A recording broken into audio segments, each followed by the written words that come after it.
The Detroit Pistons were the worst team in the league for the last 2 years and had their worst season in franchise history last year. This year, they more than tripled their win total from last year and are on their way to the playoffs in a year they weren't expected to be much better at all. Not just as a play-in team, their playoff spot is very much secured. Mind you, with the lowest payroll in the NBA this year. The turnaround started in May of last year when the Pistons hired Trajan Langdon to be the president of basketball operations, but we just didn't know it yet how great of a job he would do. Langdon's given Cade Cunningham the best supporting cast he's ever had in his NBA career, with a good mix of young players and veterans. His first move though was to hire JB Bickerstaff as the head coach in July. Bickerstaff led the Cavaliers to their first playoff appearances without LeBron James since 1993, and Bickerstaff has done an amazing job elevating the Pistons too. Under Bickerstaff's guidance, the Pistons have gone from the 6th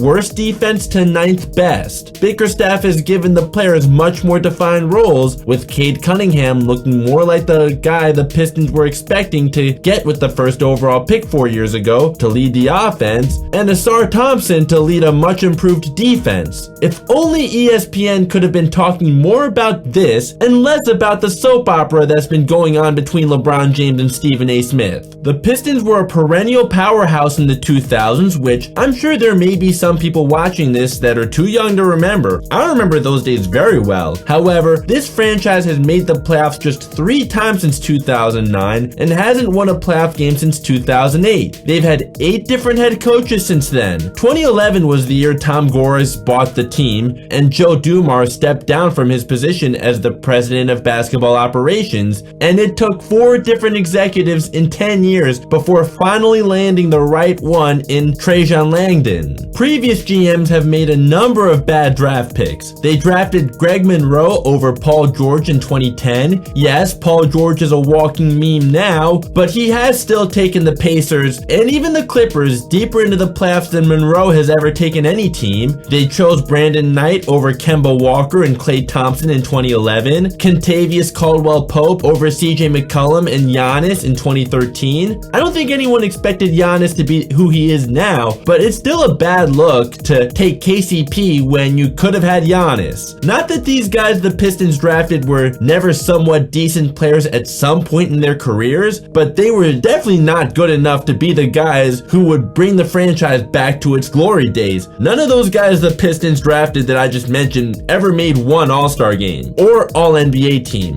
Or when the Pistons did make a great second round pick by drafting Chris Middleton in 2012, they gave up on him way too early as they traded him to the Bucks after just 1 season. When the Pistons acquired Blake Griffin from the Clippers in 2018, he averaged a career high in points the following year. Being out on the perimeter to give the team more floor spacing with Andre Drummond clogging the paint also hurt Blake's efficiency and got him to turn the ball over a lot more than ever before. He got hurt during the 2019 playoffs and the Pistons were swept out of the first round. Then Blake's knee problems really started taking a toll on him before he and the Pistons agreed to a buyout in 2021. At this point, the Pistons hit rock bottom and did not win more than 23 games for 5 straight seasons before this year. The Pistons drafted a massive bust in the 2020 draft with Killian Hayes 7th overall when they could have drafted Tyrese Halliburton or Tyrese Maxey. The 2021 draft is when the Pistons finally got a draft pick there was just no way they could miss on with the first overall pick, and Cade Cunningham was the obvious choice. However, it still took the Pistons a while to get out of the basement of the NBA. It was hard for Hayes to really develop in Detroit when he got injured in his rookie year and couldn't have an immediate impact. Hayes had to be asked to play off the ball, which he's never done before after Cade was drafted. The Pistons then drafted Ausar Thompson 2 years ago, who's easily the Pistons' best perimeter defender right now.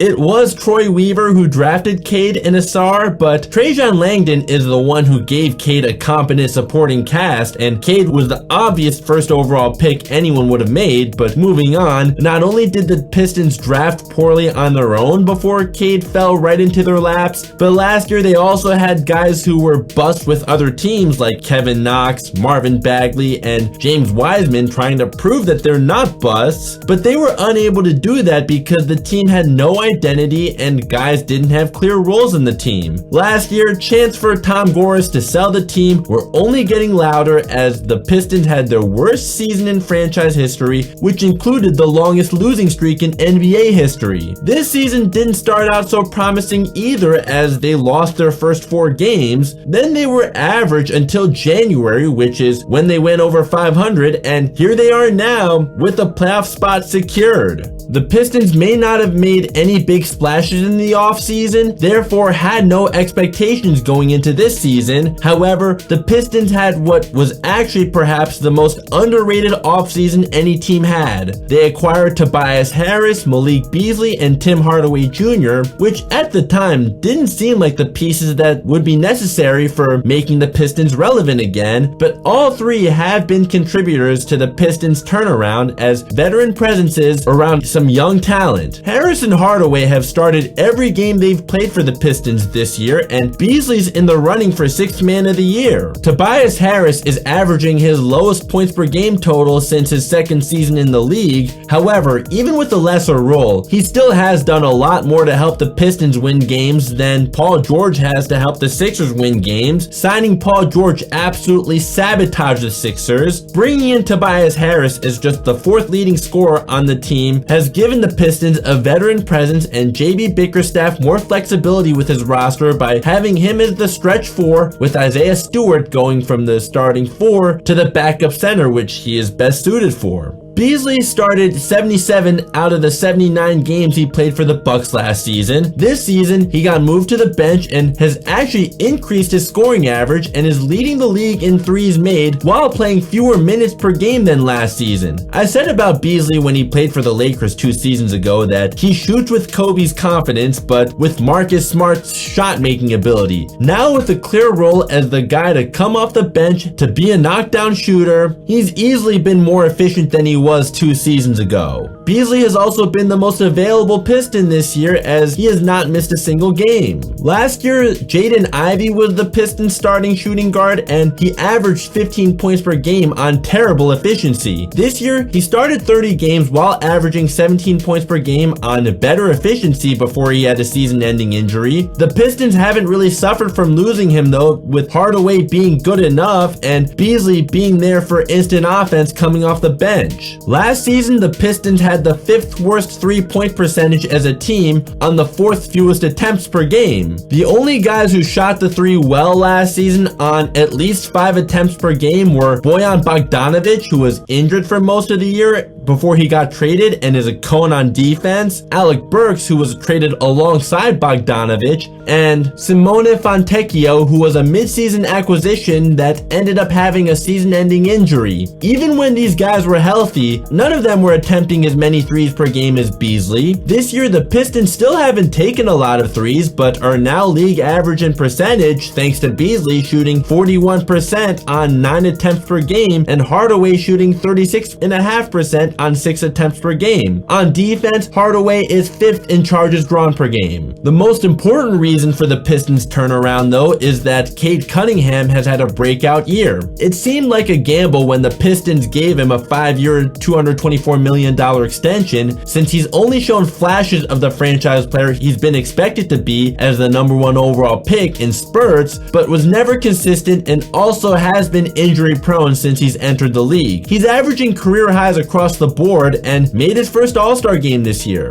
Cade is an old school point guard with great size at 6'6", 220 pounds. He's great at posting up smaller guards, embraces the mid-range game, can finish with either hand, can use his height to make good reads when getting blitzed on a pick and roll, and has routinely taken over fourth quarters. His first 2 seasons in the league, he shot the 3 pretty horribly, but has been much better since last year. He's also been running less pick and rolls while also being able to score more points per possession than last year as a pick and roll ball handler. His presence alone has also really opened up opportunities for others like Malik Beasley at the 3-point line, or for lobs to Ausar Thompson as he's cutting to the basket because defenses have to focus so much on him and he's a great passer. The best part for the Pistons is he's only 23 years old, so he has plenty of room for improvement. What else is great about the Pistons though is that even when Cade's unavailable to play this season, they have actually been a competent team as they're 6-5 without him.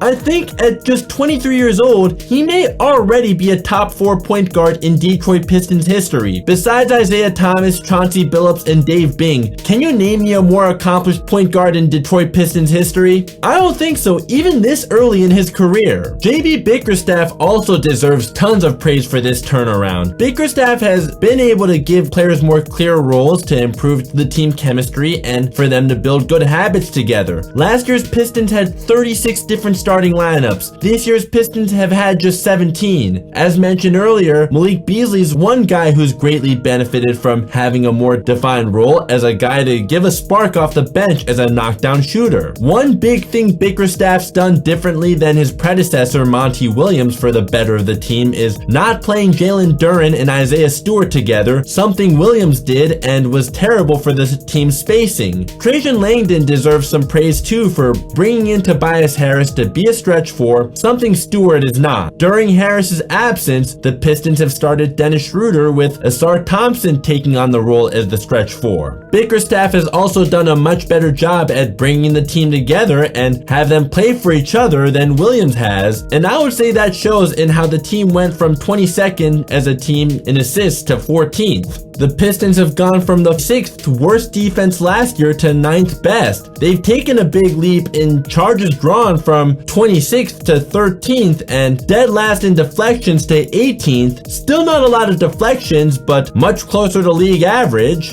Ausar Thompson may not be the most gifted scorer, but should definitely be on an all-defensive team this year. Perhaps even the all-defensive first team with his brother in Houston? With his 6'7" frame, 7-foot wingspan, great anticipation skills, elite athleticism, and high energy, he is 5th in the league in deflections. He is not one to give up on the play, even on those where he does get beat and can still make a positive play, and if he catches an opposing player just going through the motions, he will make them pay. Then there's also Ron Holland, the 5th overall pick in last year's draft. He's only 19 and his offense is very unpolished, but with his 6'8" frame and 7-foot wingspan, he also gives the team a big boost as a guy who will make the extra effort plays coming off the bench. He's only averaged 15 minutes per game on the season, but has made the most of the minutes he's been getting. Isaiah Stewart being a backup center instead of a power forward in today's NBA where floor spacing is so essential has also really benefited the Pistons. Now he's able to stay closer to the rim, and that's just what he's much better suited for. He's even less of a scoring threat than Thompson, but has done an amazing job protecting the rim for the Pistons second unit as an undersized center at 6'8". Does that remind Pistons fans of anyone? Except while coming off the bench, unlike Ben Wallace, and he may not be nearly the rebounder that Big Ben was. At least offensively, Stewart's a way better shooter. Stewart moving to the bench has been beneficial for Jalen Duren too as their starting center, and he's blocking more shots this season in fewer minutes than last year protecting the rim for the first unit. Dennis Schroeder was acquired by the Pistons in February, and the Pistons have gone 16-10 since he came in to be the backup point guard, who has started some games when Cade was out with an injury. He hasn't been an efficient scorer at all for the Pistons, but he's always been a guy who can apply great ball pressure on defense. That's it for this video. How far do you think the Pistons will go in the playoffs, as they are currently the 6th seed as I'm recording this, and how close are they to being a real threat to win a championship? Please let me know in the comments down below. If you enjoyed this video, please consider giving it a like. If you want to see more from me, please consider subscribing and turning on notifications to never miss out. If you're already subscribed, thank you so much for your support as always, and if you're a new subscriber, welcome to the team. Links to my social media are down below for my more immediate reaction to what's going on in the sports world. If you'd like to see my most recent video and the one that YouTube recommends,